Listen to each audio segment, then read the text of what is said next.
Tanjiro, Gue और upper moon demon 3 अकाजा के बीच जो इन्फिनिटी कासल आर्क में बैटल होने वाली है, तो इन तीनों की बैटल को आज की इस वीडियो में आपके सामने शुद्ध हिंदी में एक्सप्लेन करने वाला हूँ। तो उम्मीद करता हूँ कि आप लोग इस वीडियो को एंड तक देखोगे और एंजॉय करोगे। हमने लास्ट एपिसोड में देखा था कि मोजान सभी डीमन स्लेयर्स को इन्फिनिटी कासल के अंदर भेज देता है और इन्फिनिटी कासल के अंदर गिरते हुए सभी हसीराज, जिनित्सु, तांजीरो एक दूसरे से अलग हो जाते हैं। और फिर हम देखते कि तांजीरो और ग्यू इन्फिनिटी कासल के अंदर भाग रहे होते किसी अपर मून को ढूंढने के लिए, लेकिन उनके भागते समय अचानक से उनके ऊपर एक अटैक होता है और इस अटैक से वो दोनों बच जाते, लेकिन उनके सामने अपर मून डीमन 3 अकाजा आ जाता है, जो कि तांजीरो को बोलते कि काफी दिनों बाद तुमसे मुलाकात हुई है, और अपनी स्पीड दिखाता है और अचानक से गायब हो जाता और तांजीरो के सामने आकर उसके फेस पे पंच मारने वाला होता है। लेकिन अचानक से तांजीरो को वो वाला दिन याद आ जाती कि कैसे अकाजा ने बहुत ही बुरी तरीके से रेंगोकू को मार दिया और फिर वो गुस्से में अकाजा का नाम पुकारता और उसके ऊपर से जंप करते हुए हिमोकामी कागुरा का इस्तेमाल करता और डिफेंस में अकाजा के ऊपर अटैक कर देता है, जिससे होता क्या है कि यहाँ पे अकाजा के दोनों हाथ कट जाते हैं। लेकिन अकाजा भी अपर मून डीमन 3 है, जो कि इंस्टेंटली अपने हाथों को रीजनरेट करता है और तांजीरो के ऊपर दोबारा से अटैक करता है। लेकिन तांजीरो अपने सन ब्रीदिंग फेक फॉर्म का इस्तेमाल करता है और उसके अटैक को डॉज करके उसके पीछे जाकर खड़ा हो जाता है। लेकिन ये देखकर अकाजा एकदम शॉक्ड हो जाता है, क्योंकि तांजीरो ने उसके अटैक को डॉज नहीं किया बल्कि उसके चेहरे पर एक खरोच भी मार दी। और बगली में खड़ा ग्यू तांजीरो की पावर्स को देखकर एकदम शॉक्ड हो जाता है और फिर उसे याद आता है कि तांजीरो पहले कितना ज्यादा कमजोर था, जो कि अपनी सिस्टर को भी प्रोटेक्ट नहीं कर पा रहा था। लेकिन आज जब मैं तांजीरो को देख रहा हूँ तो मुझे यकीन नहीं हो रहा कि वो हासिरा लेवल पे पहुंच गया है। तभी अकाजा वहाँ पे अपना blood demon art development start करता है और तांजीरो को कहता है कि अब वो सीरियसली लड़ेगा। तभी ग्यू अपने वाटर ब्रीदिंग के 3rd form dance with the shift current का इस्तेमाल करता है और अकाजा को कंफ्यूज करते उसके ऊपर अटैक करने लगता है। अकाजा इस अटैक को देखकर समझ जाता है कि एक वाटर हसीरा और कहता है कि मैं पिछले 50 साल से कभी भी एक वाटर हसीरा से नहीं लड़ा हूँ। ये देखकर अकाजा अपने सबसे पावरफुल मूव डिस्ट्रैक्टिंग डेथ का इस्तेमाल करता है, लेकिन ग्यू अपने water breathing 11th form death काम की मदद से उसके अटैक को डॉज कर देता है। और यहाँ पे अकाजा वाटर ब्रीदिंग के 11th फॉर्म को देखकर पूरी तरीके से एकदम हैरान हो जाता है, क्योंकि इससे पहले उसने ऐसा अटैक कभी भी नहीं देखा था, क्योंकि इस अटैक को ग्यू ने ही इन्वेंट किया है। जिसके बाद तांजीरो मौके का फायदा देखकर अकाजा की गर्दन के ऊपर अटैक करता, लेकिन अकाजा उसके अटैक को डॉज कर देता है और पलट के तांजीरो की गर्दन के ऊपर अटैक करने ही लगता। तभी बीच में ग्यू आ जाता, जो कि अकाजा के हाथ को काट देता है, जिससे यहाँ पे तांजीरो की एक बार जान बच जाती है। और जिसके बाद तांजीरो और ग्यू दोनों ही साथ में अकाजा के ऊपर कॉम्बिनेशन अटैक करने लगते हैं, लेकिन जो अकाजा होता है तांजीरो के अटैक को डॉज कर देता है और उसी के ऊपर हमला कर देता है, जिससे उसकी नाक से खून निकलने लगता है। भले ही तांजीरो कुछ दिनों की प्रैक्टिस करने के कारण पावरफुल हो गया, लेकिन कंपैरिजन टू ग्यू के मुकाबले वो अभी भी वीक है, क्योंकि वो एक हसीरा है और उसमें एक्सपीरियंस भरपूर मात्रा में है। और तभी अकाजा ग्यू की पावर्स और एजिलिटी से इम्प्रेस होकर फाइट के समय ही उसका नाम पूछने लगता है, और ऐसा वो अपने हर अपोनेंट से नाम पूछता है, लेकिन अपना ग्यू बैडेस्ट तरीके से उसे रिप्लाई देता है कि मुझे किसी भी डीमन से बातें करने में कोई भी इंटरेस्ट नहीं है। और तभी अकाजा ग्यू के ऊपर फ्लोइंग लाइट फ्लैश अटैक करता है और ग्यू को एक बहुत ही पावरफुल किक मार देता है, जिससे ग्यू बहुत ही दूर जाकर गिरता है। और यहाँ पे तांजीरो को दूर दूर तक ग्यू दिख भी नहीं रहा था। तांजीरो ये देखकर काफी ज्यादा घबरा जाता और नाम पुकारता ग्यू सान, जिसके बाद अकाजा कहता तो अच्छा उसका नाम ग्यू है। और फिर अकाजा अपने जोरदार पंच से तांजीरो के ऊपर हमला करने लगता है और तभी तांजीरो भी अपने डिफेंस में sun breathing bone burning bird का इस्तेमाल करता है, लेकिन अकाजा का अटैक इतना ज्यादा पावरफुल होता है जो कि तांजीरो को जाकर दीवार में पटक देता है। जिसके बाद अकाजा तांजीरो की तारीफ करता है कि तुम काफी कम टाइम में बहुत ही ज्यादा स्ट्रांग हो गए हो, जो कि काबिले तारीफ है। इसके बाद अकाजा रेंगोकू को इंसल्ट करते हुए कहता है अगर वो उस दिन मेरी बात मान लेता तो आज वो एक डीमन होता और उसका कमाल का टैलेंट कभी भी वेस्ट नहीं होता, लेकिन उस बेवकूफ में इतनी अकल कहाँ थी। और ये सब सुनने के बाद तांजीरो को उसके ऊपर बहुत ही ज्यादा गुस्सा आती है और बहुत ही गुस्से में वो अकाजा की तरफ देख रहा था। जिसके बाद अकाजा कहता है कि तुम मुझे गलत समझ रहे हो, मैं कभी भी अपने अपोनेंट को डिसरिस्पेक्ट नहीं करता और अगर मेरा अपोनेंट कमजोर है तो उसकी बेइज्जती होनी ही चाहिए। जिसके बाद अकाजा यहाँ पे कहता है कि उसे कमजोर लोगों से सख्त नफरत है और वो चाहता है कि इस दुनिया में जितने भी कमजोर लोग हैं वो खत्म हो जाएं। और फिर तांजीरो कहता है कि जो लोग आज वीक हैं वही तो आगे जाके स्ट्रांग बनते हैं, और वैसे भी एक न्यू बॉर्न बेबी जब अपनी माँ की कोख से पैदा होता है तो वो भी एकदम कमजोर और वीक होता है, लेकिन तुम उस बच्चे का चेहरा देखकर ये नहीं बता सकते कि वो बच्चा आगे जाके कमजोर होगा या फिर स्ट्रॉन्ग। और क्या पता वो स्ट्रॉन्ग बने तो अपने से कमजोर लोगों की मदद करे, और तुम खुद भी इस डीमन की पावर्स को अवेकन करने से पहले कमजोरी होगे, और जिस वजह से तुमने इस डीमन की पावर्स को एक्सेप्ट किया। और ये नेचर का ही लॉ है, जो लोग स्ट्रॉन्ग होते उनका फर्ज होता है कि वो वीक लोगों की मदद करें। तांजीरो अकाजा को ये सारी बातें कह रहा था, जिस कारण अकाजा को काफी ज्यादा गुस्सा आ रही थी, लेकिन उसे समझ नहीं आ रहा था कि आखिर उसे किस बात पे गुस्सा आ रही है। जबकि तांजीरो तो एक स्ट्रॉन्ग और वर्दी अपोनेंट है, तब भी वो उससे इतना ज्यादा चिढ़ क्यों रहा है। तभी अकाजा के कंधे के ऊपर कोई इंसान हाथ रखता है और वो इंसान कहता है कि वो लड़का एकदम सही कह रहा है, हर कोई शुरुआत में कमजोर होते हैं लेकिन वही बाद में जाकर स्ट्रॉन्ग बनते हैं। अकाजा ये सुनकर बहुत ही ज्यादा इरिटेट हो जाता है और हवा में ही मुक्का मारने लगता है, और फिर वो देखता है कि उसके पीछे तो कोई खड़ा ही नहीं था, और तांजीरो ये देखकर कंफ्यूज हो जाता है कि अभी उसने हवा में मुक्का क्यों मारा। और तभी अकाजा तांजीरो की तरफ गुस्से में देखता है और कहता है कि तुम बहुत ही ज्यादा इरिटेटिंग हो, और तांजीरो के ऊपर फिर 1000 फ्लैशेस अटैक इस्तेमाल कर देता है। इस अटैक से पूरी जमीनी बिखर जाती है और तांजीरो भी बड़ी मुश्किल से बचता है। और अकाजा की नई पावर्स को देखकर तांजीरो घबरा जाता है, जिसके बाद अकाजा तांजीरो को एक किक मार देता है, और ये किक तांजीरो को लग जाती है, जिससे वो डैमेज हो जाता है। जिसके बाद वो कहता है कि अब वो अकाजा से दूरी बनाकर रखेगा, क्योंकि अकाजा का यहाँ पे एक भी अटैक अगर तांजीरो को लग गया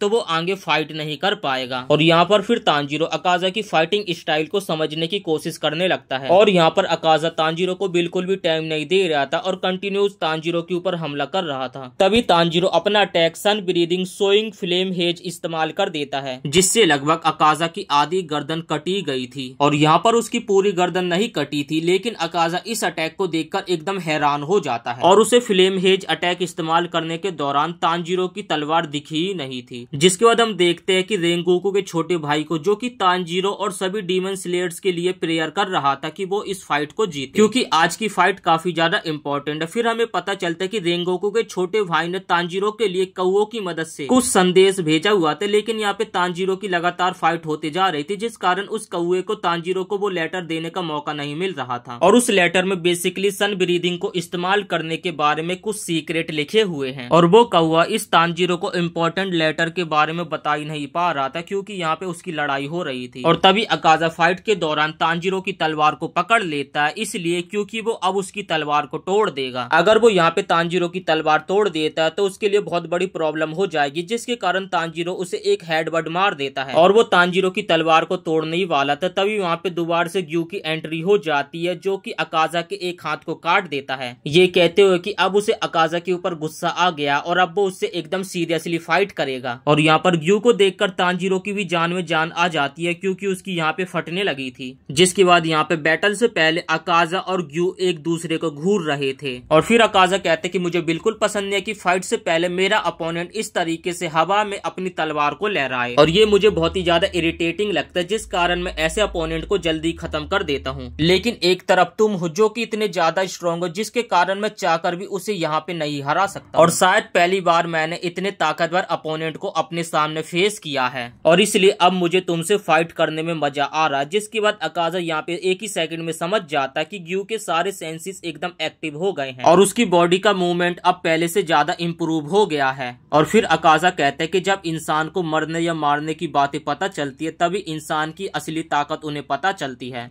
और तभी यहाँ पे ग्यू अपने डीमन स्लेयर मार्क को अनलॉक कर लेता है, और यहाँ पर अपनी पूरी ताकत लगाकर अकाजा के ऊपर हमला कर देता है। और यहाँ पर दूसरी तरफ से अकाजा भी अपना डिस्ट्रक्टिंग स्किल पंच मार देता है, लेकिन ग्यू उसके अटैक को डॉज करके दोबारा से उसके ऊपर हमला करता है। यहाँ पर अकाजा समझ चुका था कि ग्यू का डीमन स्लेयर मार्क अनलॉक हो चुका है, तो अब वो उसके साथ मजाक नहीं कर सकता है, और उसकी फाइट करते करते स्पीड और मूवमेंट भी एकदम तेज हो गई है। सो उम्मीद करते दोस्तों आपको ये वीडियो पसंद आई होगी। वीडियो पसंद आई हो तो वीडियो के एक लाइक करके चैनल को सब्सक्राइब जरूर से कर देना, और अगर आप इस फाइट का नेक्स्ट पार्ट भी देखना चाहते हैं तो कमेंट जरूर से कर देना पार्ट 2 करके।